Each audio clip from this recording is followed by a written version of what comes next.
हामी चाहिँ अहिले ताप्लेजुङ आइपुग्यौँ अनि अहिले चाहिँ यसो गाडी साडी खोज्ने गर्ने बन्दोबस्त भइरहेछ है। तर अहिले चाहिँ राम्रै गरी आइपुग्यो है, केही गाह्रो साह्रो भएन दादा आएपछि चाहिँ है बा। हामी चाहिँ हिँड्दै मन्दिरतिर हामीले आएको गाडी छोडेर अर्को गाडी चढेर हामी ठुलो फेरि जाँदैछौँ। अब चाहिँ हामी काफ्लीबारी आइपुग्यो।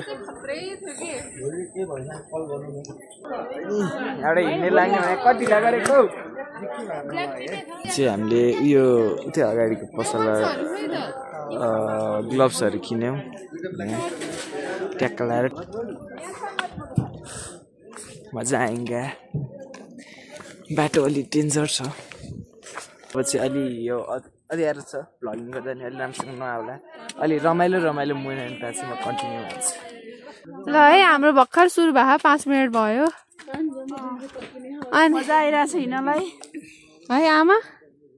मजा आयो गाइस। अहिले चाहिँ यो चाहिँ हाम्रो अलि पहिलो स्टप होला जस्तो छ होइन, किनभने यहाँ अरूहरू आउनै भएको छैन। उहाँ हुनुहुन्छ एउटा मान्छे, अब मान्छे अब अलि जेन्जी भएर होला हामी चाहिँ ओल्ड जेनेरेसनहरू बिस्तारै आउँदै हुनुहुन्छ। उहाँलाई चाहिँ माउन्ट एभरेस्ट चढे जत्तिकै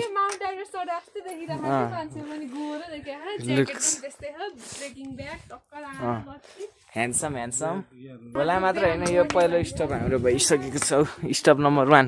कस्तो लाग्दैछ पाथिभैरा माताको दर्शन गर्दा?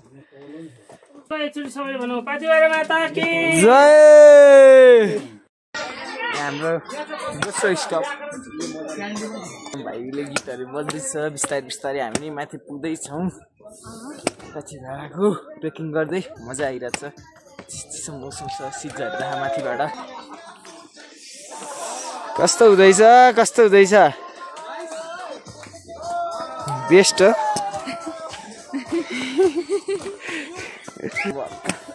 उकालो चढ्दाखेरि सासमा भएर बोल्ने इच्छा चाहिँ गऱ्यो। बाटो चाहिँ अलि नाक चुच्चे नआए नि, चुच्चै छ। हाम्रो फुड स्टप यहाँसम्म आइपुग्दा थके लाग्ने थाल्छ।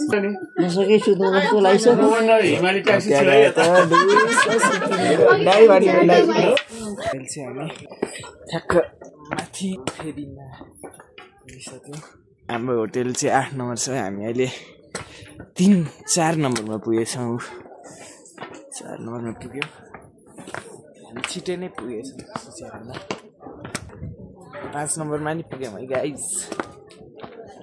उता 6 नम्बर पनि देखिन थालिसक्यो। अब 8 नम्बरमा पुगेपछि भेटौँ है त। नम्बर 8 हामीले भेटिसकेका छौँ। यही रहेछ।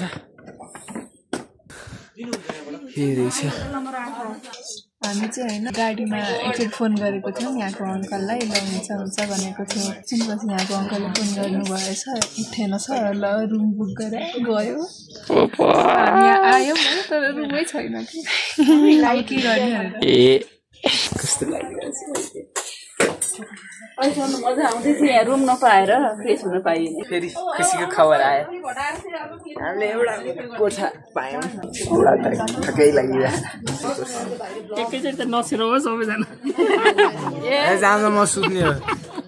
हेटुराकै टोलीहरू गाइजहरूलाई भेटेका छौँ। हाम्रो भाइको च्यानललाई सब्स्क्राइब गरिदिनु, लाइक गरिदिनु, शेयर पनि गरिदिनु भने जस्तै गरिदिनु त।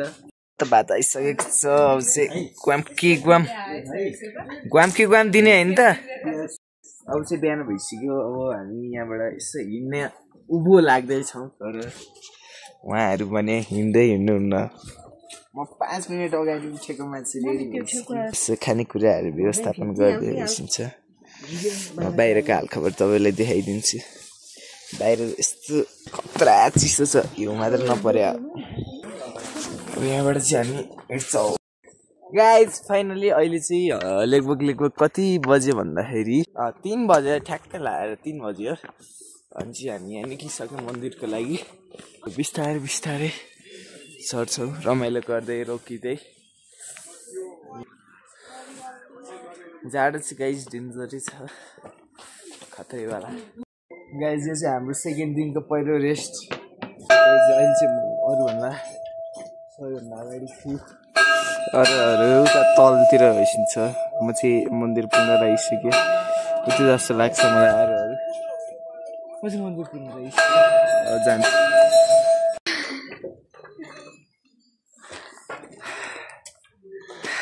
हामी चाहिँ खाएन कहाँ आइपुग्यो जे होस् माथितिर यहीँ मन्दिर 5 मिनटै पुग्छ नयाँ मन्दिरमा चाहिँ तर अनि हाम्रो सबै साथीहरू टोलीहरू भनौँ न थाहा छैन कि कहाँ आइसिन्छ फर्स्टमा आएर कति बेर भयो बसेँ आधी घन्टा जति भयो मैले बिच बाटोमा माओवादीलाई भेटेको थिएँ माओवादी त्यहाँ आइसक्छ रहन्छ मै पहिला भइछु अनि अब अरूहरू त कहाँ आइसिन्छ फोन पनि लागेको छैन यस्तै छ रेस्ट गर्दै गर्दै जाँदा त्यस्तो थकै त लागेको छैन है मजै आइरह मलाई त जाडो भयो कि उहाँलाई जाडो भएर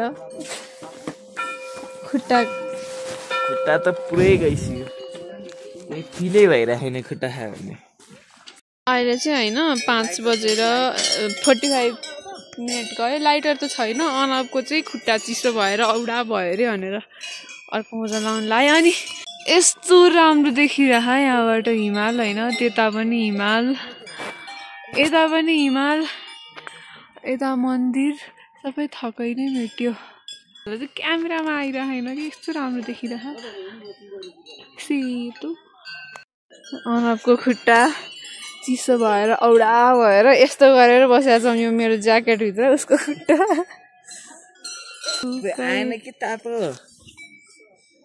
हामी चाहिँ फाइनली पछि भएर आइसकेको छौँ अहिलेसम्म मेरो खुट्टाको हालत एकदमै नाजुक स्थितिमा पुग्छ र तपाईँ यहाँको भ्यू हेर्नु भ्यू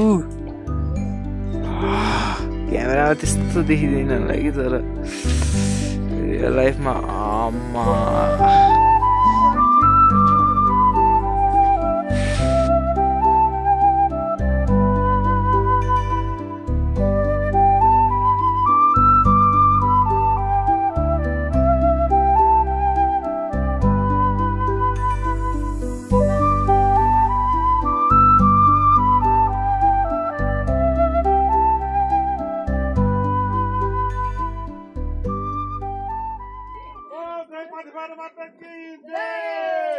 गाइज अहिले चाहिँ हामी यहाँ पूजा बस्ने लाइनमा कुरिरहेका छौँ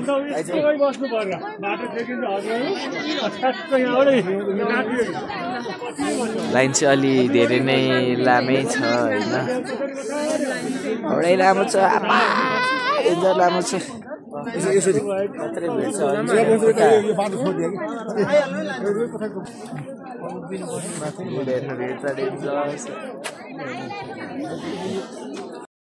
गाइस अहिले चाहिँ हाम्रो पूजाको त्यो लाइनको कार्यक्रम चल्दैछ अनि यहाँ चाहिँ एकदम राम्रो वाला भजनको उयो चल्दै रहेछ यसो हेर्नुहोस् जे भने नि भ्यू चाहिँ हो कि गाइस आँखाले बयान हुन्छ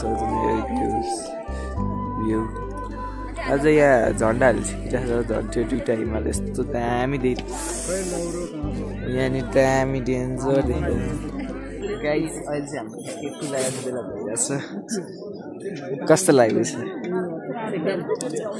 हिमाल यहाँबाट नि यस्तो ब्युटिफुल तपाईँलाई चाहिँ म पूजाको पुरै चण्डी पाठै पढाइदिन्छु पुरै भनिदिन्छु म पूजा कसरी हुन्छ के गरी हुन्छ ओ हेलो पूजा सरदमी यहाँ छ सौभाग्यको सामानहरू त अलिक यस्तो टाइपको छ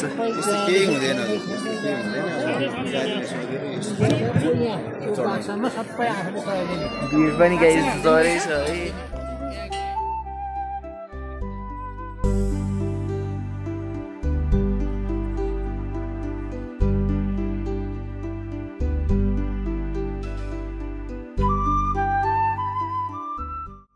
है जाने सामानहरू ढोक्दै जाने भाकलहरू के छ भने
यो चाहिँ पाथी भाडामा एक पाथी सिक्का भरेर पाथी भाडा मातालाई चलाउने चलन रहेछ।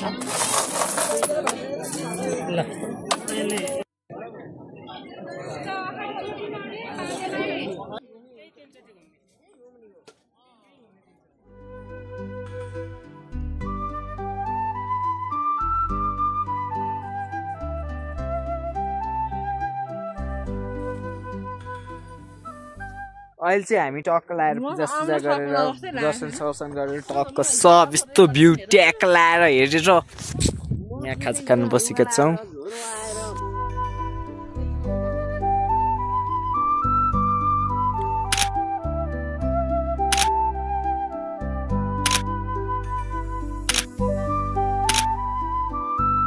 अब चाहिँ हामी दर्शन गरेर जान थाल्यौँ। आउँदै घरमा यो घडी चाहिँ एकदमै राम्रो लाग्यो है। यो घन्टी आई मिन कस्तो हुँदैछ त? राम्रो, अहिले त ठिक छ हो। अब चाहिँ हामी के अरे माथिल्लो फेरीतिर लाग्ने क्रममा छौँ। कस्तो हुँदैछ?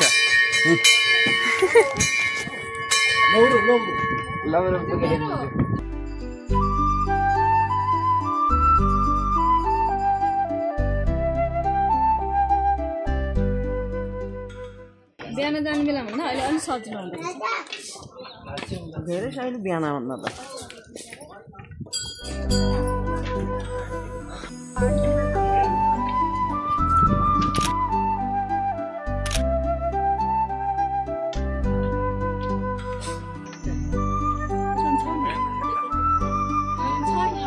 यो चाहिँ यहाँको हिमालयन ट्याक्सी रे।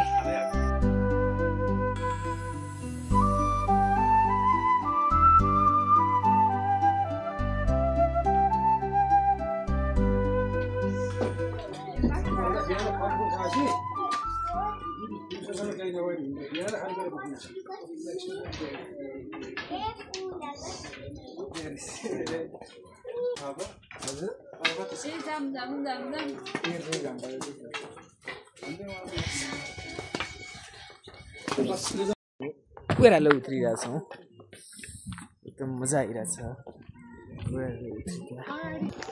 यो पनि दामी देखिरहेछ, बेला बेला हिमाल देखिरहेछ। कस्तो हुँदैछ? बिहान हिँड्दाखेरि अँध्यारोमा हिँड्यो, सिन देख्न पाइएको थिएन। अलि गाह्रो भएको थियो, तर अहिले ओह्रालो झर्दा त बहुत मजा आइरहेछ। सबैजनाले चाहिँ अब सक्ने मान्छेहरूले चाहिँ एकचोटि पाथी भाडा धेरै राम्रो भ्रमण गरिदिनु भएको मलाई चाहिँ कस्तो लागेको छ नि, त्यो अरू मान्छेले भने सुन्दा चाहिँ एकदमै धेरै नाकै ठोकिने उकालो, अनि त्यसो नाक ठोकिने भने चाहिँ होइन, नाक ठोकिने छैन है। हुन्छ भने आउनु गए हुन्छ एकचोटि हेर्नलाई। परि हिउँ बिचमा पाथी भाडा कति राम्रो सिन देखिन पाइन्छ। मलाई चाहिँ थका लाग्दैन कि जस्तो लागेको थियो, थका लाग्दो रहेछ। अहिले थका लागिरहेछ।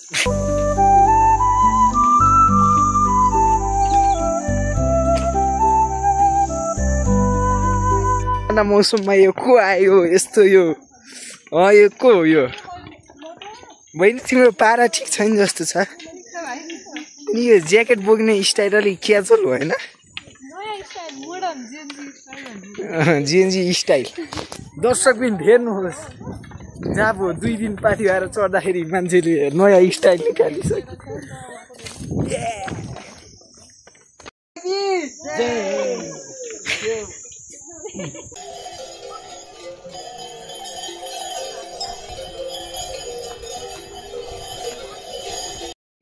गाइस अहिले चाहिँ हामी त्यही पुरानै रेस्टुरेन्टमा उयो गरेर फेरि घर फर्किँदैछौँ। फर्किउँ घर फर्किउँ। छ बाटो, ठाउँ त राम्रै हो पाथी भाडा भन्ने। यो चाहिँ यो होटेलवाला क्षेत्र थियो। हामी ठुलो फेरि जाने अनि सानो फेरि जाने अनि त्यहाँबाट फेरि अर्को लोकल गाडी चढेर अनि डान्स गर्दै गर्दै अहिले चाहिँ हामीले भर्खरै चटपटे खायौँ। भ्लग चाहिँ खिच्न अलिक बिर्सेछ, तर यही पसल थियो। चटपटे खायौँ यसो होइन, पिर अमिलो मात्र थियो चटपटे। ओइ ट्रेकिङ गर्दा कस्तो आइरहेको मजा आइरहेछ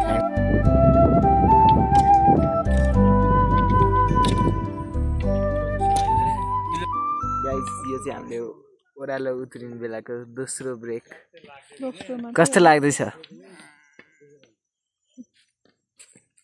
निशब्द जाम उफ घोडा दुख्यो गाइस तपाईँलाई एउटा सजेसन कहीँबाट ओर्लिने बेला चप्पल लाउनु होला ओह्रालो अघि नै आयो भनेको मक्खा परेको त हजुरले नै भने हो के अरे आयो भनेको बोर्ड लेखेर चाहिँ नि मैले बोर्ड लेखेर पछि रिस उठेर अनि मलाई गाह्रो हो कि अलि त गाह्रो भएको थिएन अब त खुड्किला छैन भनेर लेखाएको थियो यहाँ हाम्रो चाहिँ यहाँ कस्तो अव्यवस्थित भएर है गाडी नपाएर कचाकुच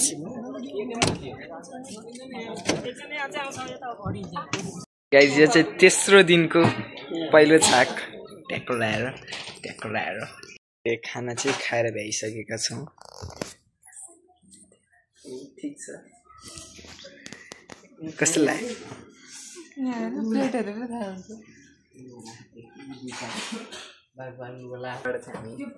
डाइरेक्ट विदाउट ब्रेक